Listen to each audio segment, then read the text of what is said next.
Hello friends, Piku beauty tips চ্যানেলে সবাইকে স্বাগত জানাই। আমি প্রথমবার রিয়েল ব্রাইডকে সাজানোর জন্য যাচ্ছি।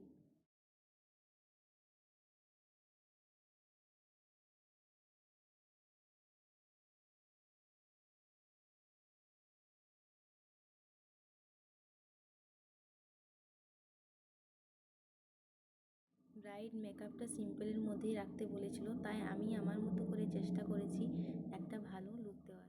ব্রাইডকে কেমন লাগছে সবাই কমেন্ট করে জানিও।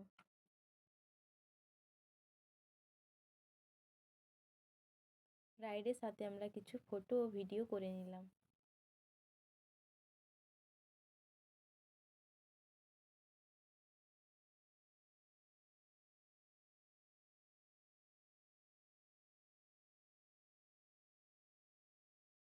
আজকের মতন এখানেই শেষ, দেখা হচ্ছে নেক্সট ভিডিওতে।